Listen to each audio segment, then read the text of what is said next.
নমস্কার বন্ধুরা, পিঙ্কি কিচেনে সবাইকে স্বাগত। আজকের রেসিপি নিরামিষ ডুমুরের ডালনা। তার জন্য নিয়ে নিয়েছি, দেখো এখানে আমি 300 গ্রাম মতো ডুমুর বাজার থেকে এটা কিনে নিয়ে এসেছি। এবারে ডুমুরগুলোকে প্রথমে আমি কেটে নেব।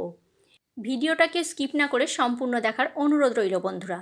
দেখো, একটা বাটির মধ্যে আমি জল নিয়ে নিয়েছি, তার মধ্যে সামান্য পরিমাণে একটু হলুদের গুঁড়ো দিয়ে দিয়েছি।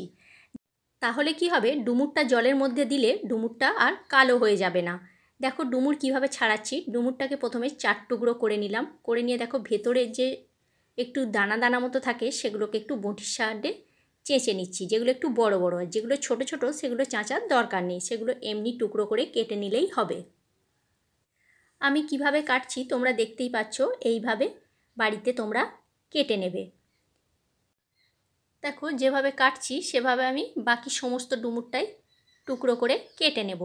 কেটে নিয়ে সবার শেষে তোমাদেরকে আমি দেখিয়ে দিচ্ছি, কারণ যদি এরকমভাবে দেখাতে থাকি ভিডিওটা অনেকটা বড় হয়ে যাবে। সেই জন্য একবারে কেটে নিয়ে সবার শেষে তোমাদেরকে আমি দেখিয়ে দেব। দেখো সমস্ত ডুমুরগুলো আমার এখানে কাটা হয়ে গেছে। কেটে জল থেকে তুলে নিয়েছি, আর একটা বড় সাইজের আলুকে ছোট ছোট টুকরো করে কেটে নিয়েছি। এবারে ডুমুরটাকে আমি প্রথম একটু ভাপিয়ে নেব। তোমরা চাইলে কড়াইতেও ভাপিয়ে নিতে পারো। আমার একটু তাড়াতাড়ি আছে, সেই জন্য আমি প্রেসার কুকারের মধ্যে এটাকে দিয়ে একটা সিটি মেরে নিচ্ছি। সামান্য পরিমাণে একটু হলুদ দিয়ে প্রেসারে দিয়ে দিলাম। আলুগুলো কিন্তু এখানে দিলাম না। আর একদিকে গ্যাসের মধ্যে কড়াই বসিয়ে দিয়েছি। কড়াই দিয়ে দিয়েছি সামান্য পরিমাণে একটু সরিষার তেল। তেল গরম হয়ে গেছে, তেলের মধ্যে দিয়ে দিলাম কেটে রাখা আলুর টুকরোগুলো। আলুর টুকরোগুলো সামান্য পরিমাণে একটু হলুদ দিয়ে ভেজে নেব। গ্যাসের ফ্লেমটা মিডিয়াম টু লোতে রেখেই রান্নাটা আমি করছি। দেখো আলুর কালারটা আস্তে আস্তে চেঞ্জ হতে শুরু করে দিয়েছে। এই পর্যায়ে আলুগুলোকে আমি তুলে নেব। আলুগুলো খুব বেশি লালচে করে আমি ভাজছি না, হালকা লালচে ভাব ভেজে নিয়ে তুলে নিলাম। এবারে ওই তেলের মধ্যেই আমি দিয়ে দিচ্ছি একটি শুকনো লঙ্কা আর একটু গরম মশলা, দুটো ছোটো এলাচ, দুটো লবঙ্গ আর এক টুকরো দারচিনি, একটি তেজপাতা।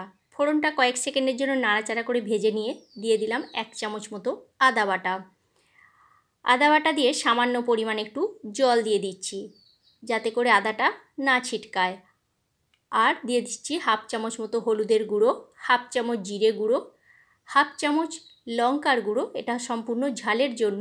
আর দিয়ে দিচ্ছি 1/2 চামচ ধনে গুঁড়ো। কালারের জন্য দিয়ে দিচ্ছি বড় চামচের 1 চামচ কাশ্মীরি লঙ্কার গুঁড়ো। এবারে মশলাকে খুব ভালোভাবে কষিয়ে নিতে হবে, যাতে করে মশলার কাঁচা গন্ধটা চলে যায়। দেখো মশলাটা খুব ভালোভাবে কষানো হয়ে গেছে, মশলার গা থেকে তেল ছেড়ে বেরিয়ে গেছে। এই পর্যায়ে দিয়ে দিচ্ছি ভেজে রাখা আলুগুলো। আলুগুলো দিয়ে খুব ভালো করে মশলার সাথে কষিয়ে নিতে হবে। 3 থেকে 4 মিনিট কষিয়ে নেওয়ার পর দিয়ে দিচ্ছি এখানে যে ডুমুরটা আমি ভাপাতে দিয়েছিলাম, সেই ডুমুরটা ভাপিয়ে জল ঝরিয়ে রেখে দিয়েছিলাম, সেই ডুমুরটা এর মধ্যে দিয়ে দিলাম। দিয়ে খুব ভালো করে আলু আর ডুমুর মশলার সাথে আবারও 3 থেকে 4 মিনিটের জন্য কষিয়ে নেব। এখানে দিয়ে দিচ্ছি স্বাদ মতো নুন আর সামান্য পরিমাণে একটু চিনি। চিনিটা দিলাম স্বাদটা ব্যালেন্স হওয়ার জন্য, আর যেহেতু নিরামিষ রেসিপি সেহেতু চিনিটা দিলে একটু খেতেও ভালো লাগবে। এবারে খুব ভালো করে আবারও একবার কষিয়ে নেব। ভিডিওটা ভালো লাগলে লাইক কমেন্ট শেয়ার করো, আর আমার চ্যানেলে নতুন বন্ধু হয়ে থাকলে আমার চ্যানেলটা সাবস্ক্রাইব করার অনুরোধ রইল। পাশে থাকা বেল আইকনটা প্রেস করে দিও, তাহলে কি হবে, যখন কোনো নিত্য নতুন আমি ভিডিও আপলোড করব সাথে সাথে নোটিফিকেশান তোমাদের কাছে পৌঁছে যাবে, তোমরা ভিডিওটি দেখতে পাবে।